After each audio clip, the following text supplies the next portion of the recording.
2 weeks ago, I did something I had not done for 26 years. I entered an enduro race.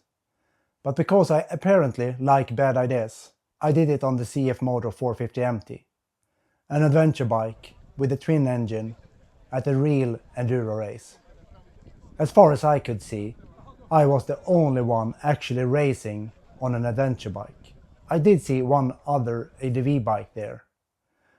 I think it was a Husky 901, but he was only there watching. I was the one in the start queue. And yes, the bike got some attention. Thumbs up, smiles, and one very fair question. Are you really going to ride that thing? Also, helmet cameras were not allowed, so I have no race footage from the actually riding. This is not a normal race video. This is a story of showing up to my first enduro race in 26 years, on a bike that probably should have stayed in the parking lot. The morning started with a trailer, coffee, and a questionable plan. The 450MT has been my main adventure bike for a while now. I have used it for gravel, trails, suspension testing, protection testing, and normal adventure riding. But this was different. This was a proper enduro event. Timed sections, transponder, start queue, and a lot of bikes that actually belongs in this environment.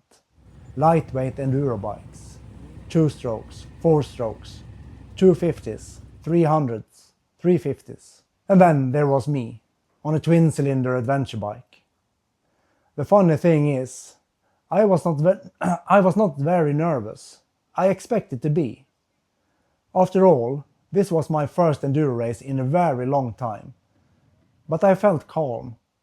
Calm, but excited. I was not there to win. I was not there to prove an adventure bike is better than an enduro bike.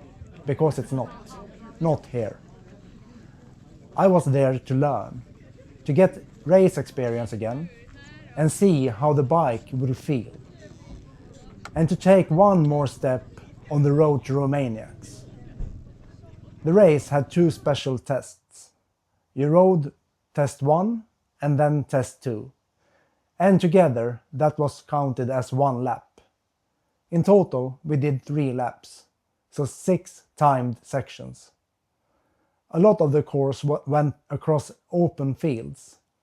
And there the 450MT actually felt really good. Stable, smooth, predictable.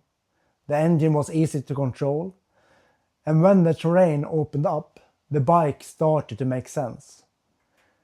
But it was also very dusty. When I was behind other riders, visibility was sometimes really bad. You could see the general direction, but not always the details. And on an adventure bike, small details can become big details very quickly. Especially when those details are rocks. The harder part were inside the forest. More roots, more stones, tighter lines, and more places where I had to remind myself that I was not riding in lightweight enduro bike. The rocky sections were the hardest for me. There were several places where rocks were sticking up quite a lot. And I was careful, maybe too careful. But the bike also surprised me. The engine was never the problem.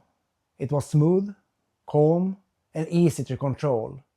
On the open sections, the 450MT was generally fun. The problem was the weight, the size, the rocks, and the rider. Mostly the rider.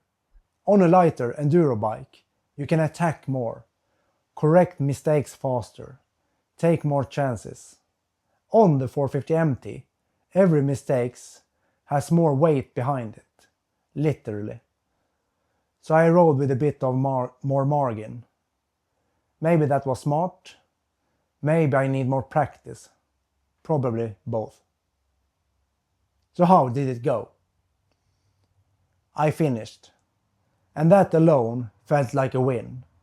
In the amateur classes, there were 167 starters. I finished at place 121. No podium, no champagne, no factory contract. But for me, the result means something. First enduro race in 26 years. On the only adventure bike I saw racing. On a twin-cylinder CFMOTO 450MT. I rode all 3 laps. I brought the bike home in one piece. And I had a really good day. After the finish, I also learned one more thing. Enduro dust and sweat can apparently defeat Face ID. I was so dirty when I tried to buy a burger and something to drink that my phone did not recognize my face. So before I could get my post-race burger, I had to go to the bathroom and properly wash my face in the sink. Only then did Face ID agree that I still was the same person. That might be the most accurate summary of the day. Dusty, tired, hungry, and slightly unrecognizable. Would I do it again? Yes, absolutely. But I also know what I need to improve. If I want to be faster, the biggest upgrade is probably not another part for the bike. It is fitness, especially endurance, and especially my forearms. The bike can keep going. The question is, how long can I keep holding on properly when the terrain gets rough? I also need more practice in rocky terrain, more confidence and better flow.